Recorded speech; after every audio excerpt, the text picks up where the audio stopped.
Hi, I'm going to list some quotes and just nod along or raise your hand if you roughly know where they come from. Okay, here we go. I have a feeling we're not in Kansas anymore. Help me, Obi-Wan Kenobi, you're my only hope. Life is like a box of chocolates. I think we're going to need a bigger boat. Just keep swimming. The Disney fanatic in me really hoped you'd get that one. So it looks like the majority of you rose your hands or showed some indication of knowing where these quotes derive from. And to me, that's pretty strange. I mean, sure, I have my family and friends here, but with the majority of you, I've never had a conversation. Yet you're able to identify exactly what I'm talking about without me ever having introduced myself. That's pretty powerful, and to me, that is the power of film.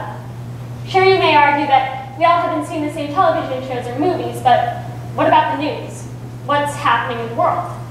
According to the American Press Institute, 87% of Americans receive their news from television programming. And according to the New York Daily News, the average American watches over 5 hours of television each day, and that increases to 7 hours once we reach the age of 65. So, with that said, I'm here to talk about one of the greatest things that we have in common, other than the desire to be happy or something. I'm serious. I believe that books and movies and media have a tremendous impact on our lives, but film in a special way. Film is one of the most enticing ways to present a story or an idea to an audience. And as today's technology develops, it's no wonder that films are as popular as ever. In fact, the 2014 Academy Awards received a total of 44 million viewers from the United States alone. But as films do develop and more methods of storytelling become available, the ratings on these movies change as well. I want to start with the negative effects of film, if that's all right, so that I can end on a more positive note. So the New York Times found that PG and PG-13 rated movies have more profanity and sexual content than even their R-rated counterparts from a few decades ago. Therefore, the integration of explicit or inappropriate themes may be influencing today's youth. However, it's pretty hard to conduct experiments on the true impact of film because no one's going to deprive someone the right to experience it. Although it may not be the right to happiness, the right to create, witness, or experience art is something you can't take away from anyone. So, you can conduct experiments on the impact of different films on people. Take the popular blockbuster hit Wolverine, which you may be hearing a lot about recently since a new installment to the franchise, Logan, has recently hit theaters.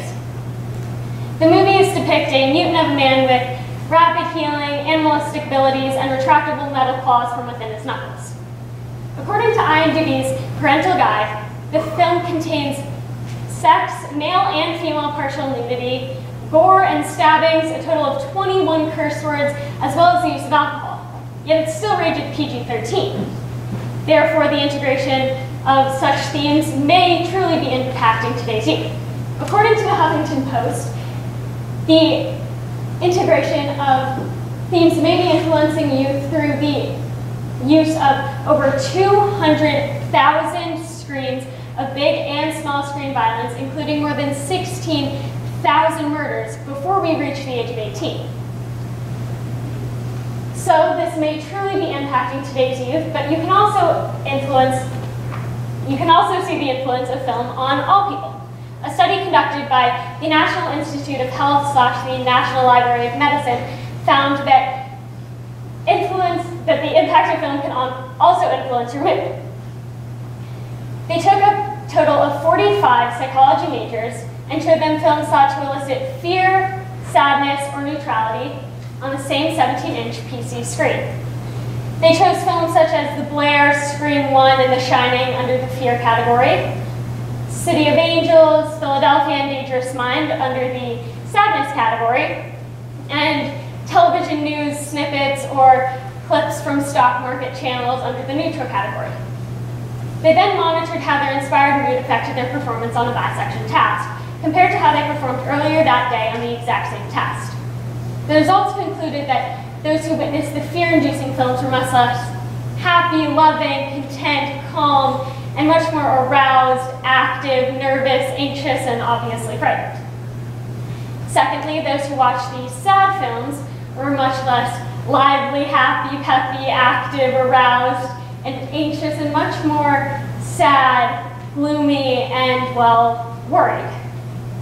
Finally, those who watched the neutral films were much less happy, content, peppy, active, and much sadder, tired, and, well, fed up. The sheer act of watching films is actually proven to affect your mental state. Personally, when I was younger, I remember both my mother and my fourth grade teacher telling me that, at least when they were younger, they were terrified of the flying monkeys in The Wizard of Oz. Now, me at the time, having never seen these movies, couldn't understand, let alone sympathize with their fear. Two completely separate people in my life had a trauma that was entirely created by film. And film, as I said before, is a great common ground between people, but when you don't share that commonality, it's completely strange. How can you fear something you don't know exists? But film can have some tremendously positive impacts as well. From the first motion picture created by Edward Muybridge in 1872 to the huge explosion of film and radio in the 1920s, film really created the celebrity phenomenon. And the celebrity scene really begs the question of originality. So often do we compare ourselves to others, and Hollywood, although producing many of the celebrities we aspire to replicate, actually causes us to think the other way. If I were to tell you that I was going to see a movie in which a girl is treated like a servant by her unruly stepmother and stepsisters while looking for love, you would of course think that I'm talking about Cinderella. And if it was not a direct inspiration from Cinderella, we would refer to it as a rip-off, so to speak. Hollywood inspires and practically requires original plot lines, as well as original names. When entering unions for actors, a profession that exploded because of film, unions such as the Screen Actors Guild will require actors to create a stage name because their name may already be chosen in the database. They do this to enhance originality and to, frankly, avoid confusion. But this also comes with looks. Actors, musicians, models, what have you, have to be comfortable with their unique or unusual features because that's what's going to get you cast. No one's going to hire someone who looks just like Emma Stone and they can just hire Emma Stone. I feel like this is a good time to reference artists like Van Gogh or Picasso. When you go to a museum, you can pick their artwork out of a crowd because they aren't like other artists. Sure, they can be inspired by people, but they listen to their own voice, and that's what makes them unique, and that's why we know who they are.